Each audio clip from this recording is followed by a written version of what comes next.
It's time to talk about books again.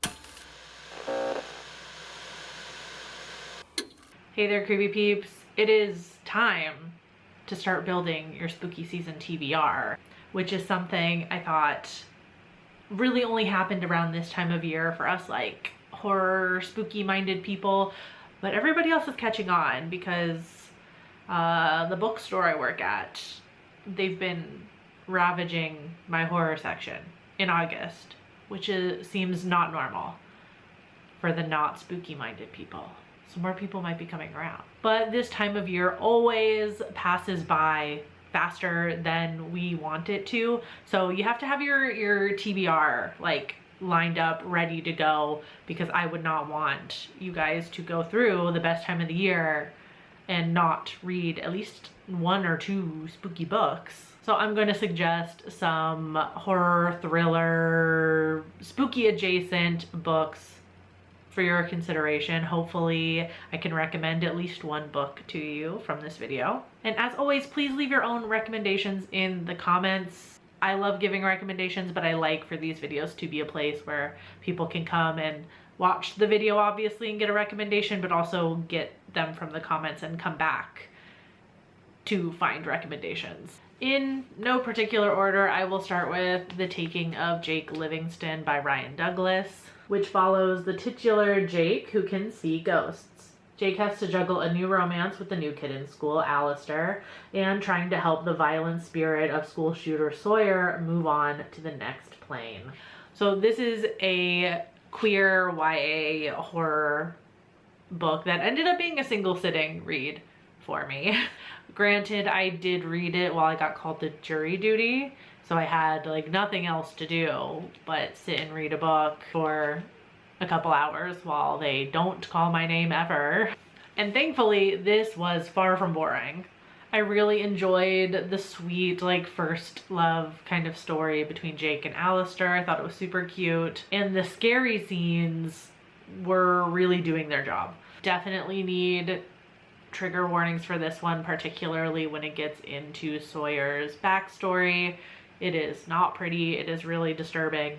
And I was surprised at how dark the story got for it being young adult, but I ended up really enjoying the read. There are so many books to read out there, so I don't always, you know, dive back into the young adult section, but occasionally a horror book will come out that piques my interest, and luckily this was a really good one. Next is Ninth House by Leigh Bardugo, which is an adult dark fantasy story about Alex Stern, who is given a scholarship to Yale to work for a secret society that keeps track and monitors the school's other various secret societies, especially the ones that tamper with forbidden magic. The dark academia vibes are immaculate in this one. I loved the setting. It's very autumnal, very wintry, very old buildings, very spooky, quite literally perfect for this season. The magic systems in this are also really easy to understand without a lot of like clunky exposition, which can, I know for sure, be a turnoff to some readers who maybe don't read in like the sci-fi fantasy section at all. This one is a little beefy. You know, it's not as scary looking as some other ones that really have to like give you a lot of information about the world before it gets going. This one, it's really accessible. Plus there is a very strong eat the rich like plot through line in this that I think a lot of you guys will really like. I read this one when I was like trying to get back into the fantasy genre. That's something I haven't read since I was in like the young adult section, and I feel like I've been chasing the high from Ninth House ever since. This definitely feels like an adult version of the books I used to love when I was a teen. So I feel like this one in particular is a really great like genre crossover for horror fans as well. So if you were looking for something that was kind of like a dark fantasy, a little bit more adjacent to horror, Ninth House. Next is They Never Learned by Lane Fargo, which follows a freshman at university who starts having murderous urges when her roommate is assaulted at a Halloween party, and a professor who is trying to cover up her own murderous activity when another prominent professor is killed. This is another dark academia like Ninth House, although this one is in the thriller sides of things, not the fantasy. I recommend this one at work all of the time. One, because it is super underrated in my opinion, and two, it's a nice like standalone thriller, because I feel like there are two types of customers that come into the mystery thriller section. There's the ones that read like the big guys, the big dogs, like the John Grishams and the James Pattersons and the Karen Slaughters, who write like the series, some of which are harder to get into than others because they're super duper long. And then there's ones that want like the psychological thrillers that don't take a series, it's just a standalone. This is the one I always give them. I can't spoil it because it will ruin the book, but this book is a dual POV between that student and the teacher that I talked about. And something about the dual POV changes about halfway through the book, and it completely upends what you think is happening. Like, I was listening to this one on audiobook a lot, like driving to and from work, and I almost had to pull over when the twist hit. I can't recommend this one enough, especially if you want a sapphic, good for her story that has a happy ending, and that's all I'm gonna reveal, only because the good for her stories don't usually have that happy of an ending. This one does. Read it and thank me later. Speaking of good for her stories, Slewfoot by Brom takes place in a Puritan community where Abatha has been recently widowed. The leaders in her village want Abatha to remarry and sell her farm, but she wants to keep her freedom, and she seeks the help of an ancient spirit to help her do so. The vibes in this one, especially for Halloween season, are so good. It's giving Robert Eggers' The Witch, like 1000% that. I really enjoyed the way the story kind of blended together pagan beliefs and Christianity, like, and the way they intertwined in this story and in this community. It felt very realistic to the time period it's set in. And this story gets very bloody at the end, very. Like, when I say good for her, I mean like no survivors kind of good for her. So if you're really angry about the world right now, this will probably bring you a little bit of satisfaction, maybe satisfy a little bit of that bloodlust. I get it. This book also features full color paintings that are done by the author, which I think are really cool, really creepy and really vibey, and definitely match the vibes of this book. Okay, now for something completely different, but maybe not really. The Woods All Black by Lee Mandello follows Leslie Bruin, a trans man who is assigned to the backwoods township of Spar Creek to provide health services. When he arrives, Leslie soon finds the malice the town holds for one particular young person that has something in common with Leslie. It can be really hard sometimes to read these historical horror novels, especially one like this, where we have a trans protagonist in a small Appalachian town in the 1920s. But I really did enjoy the way the conflict was crafted, where you have like the growing danger that Leslie finds himself in this town that is becoming like more and more hostile to his presence there, set off against something old and very angry in the Appalachian wilderness. Something that is more than happy to take out its rage on the bigoted townsfolk. This is a really quick read that I feel like will get you fired up in the spooky spirit. Just keep in mind that, again, probably like trigger warnings for this one, and it does get quite disturbing at the end too. Just a heads up. My Darling Dreadful Thing by Joanna Van Veen is another historical horror novel, I know, that follows Roos. Roos is taken in by a wealthy widow who has something in common with Roos. Both women have a spirit companion that only they can see. But when someone is murdered, Roos is marked as the culprit and must give her testimony to clear her name. I really liked the dual timeline in this one and the way it unfolded the events of the book. So on one hand, you have like the present of the novel where Roos is giving her testimony, and then the like flashback kind of sequences that illustrate the story that Roos is telling. It is a super creepy story about two women finding companionship and love in this like crumbling gothic estate with the ghost of the widow's husband threatening their happiness. I feel like sapphic gothic vibes are perfect for any season, but they're especially perfect for spooky season. I don't know what it is about this time of year, but it makes me want to read like all of the gothic novels. It just feels appropriate. And even though this one is like very firmly a horror novel, it does have a little bit of spice. I'm not gonna lie. It's like nowhere near like something that belongs in like the romance genre, but it was a surprising amount of spice. Okay, last historical horror novel on this list, I swear. But like they just fit the season so well. I don't know. Our Hideous Progeny by C.E. McGill follows the great niece of Victor Frankenstein, who is struggling to make a name for herself in the scientific scene in 1850s London.